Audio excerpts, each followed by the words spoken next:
In the suffocating heat of May 1969, just west of the Laotian border, the jungle breathed smoke, and the skies were choked with storm clouds heavy enough to drown sound. At Pubai Base, a scratchy radio transmission broke through the static. A Marine platoon, call sign Hammer, 6 was pinned down in a rice field basin, turned death trap, surrounded by enemy fighters with mortars and machine guns in elevated positions. They had wounded.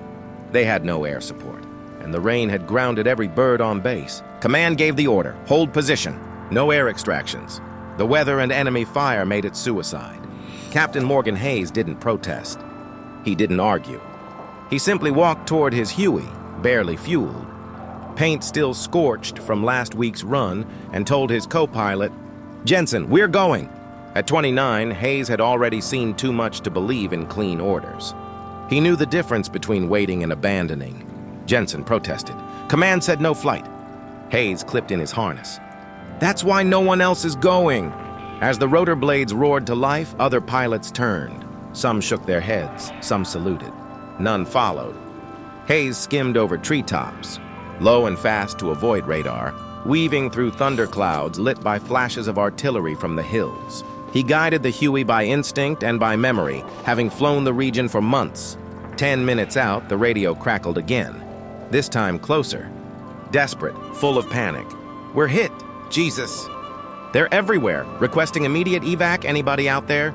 Hayes keyed his mic. "This is Ghostbird 1, I'm coming in." Pop smoke. There was no response. Just the sound of automatic gunfire in the background. The LZ was barely a clearing, muddied with blood and broken bodies. He dropped the bird fast, skids barely catching mud before men began scrambling toward him, dragging others. Some bleeding, one without a leg. The engine screamed as bullets danced through the tail boom. Hayes didn't flinch. He kept the bird steady until the last body was inside. Then he lifted off under fire, the Huey groaning as a round cracked the windshield. Jensen turned white. Hayes never blinked. Back at base, medics pulled the wounded out. Hayes didn't shut down the engine. He turned the chopper, called out, "Fuel fast!" and within 3 minutes was airborne again. The second run was worse. The second extraction nearly didn't happen.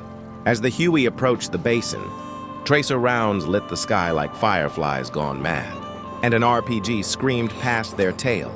Hayes banked low, slicing between two palms before dropping into the clearing once more. The wounded were fewer this time, and slower, men limping, crawling, some refusing to board until they'd carried someone else. Hayes shouted through the roar, "We go now or not at all!" He lifted off again under heavy fire, Jensen cursing, the floor of the bird slick with blood. Back at base, they dropped the second load. Command finally responded, not with support, but with orders to stand down. Too dangerous. No more trips. They're gone. But Hayes was already back in the seat, soaked to the bone, jaw set like iron. Jensen looked at him like he was looking at a ghost. "You know we might not come back this time." Hayes gave the quietest nod. "That's why we go." The third run was almost silent. No call-out, no smoke. Just fire and rain and the haunting silence of men who had run out of hope. When he landed for the third time, he found only 6 Marines still alive, 2 able to walk, 1 unconscious, all of them huddled behind a mound of broken earth. As they loaded, another RPG exploded 20 yards to the left. The Huey shuddered but held. Hayes pulled up. Almost out, almost. Then the fourth trip. He didn't need to go. He had been told no. He had done enough. But the radio man on the third lift had whispered, "There's still 2 more." They were trying to flank. We don't know if they made it. That was all Hayes needed. Fuel nearly gone, engine whining, bird already scarred with shrapnel, he went anyway. Just one more trip, one more reach into fire. Jensen stayed behind this time. Hayes told him the truth.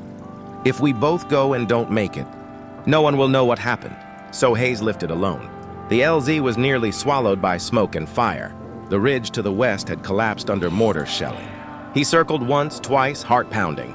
No sign of movement. Then, 2 figures crawling through the mud. He dropped the Huey down hard.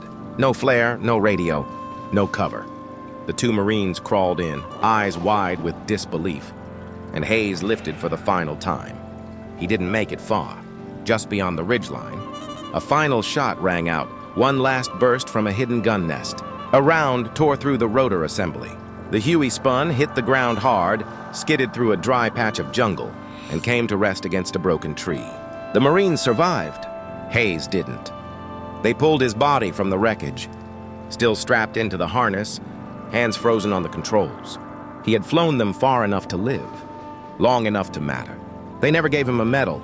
There were no parades. Just 19 men who lived because one man refused to leave them behind. Years later, those men gathered in silence every May 14th, the day Hayes flew into fire.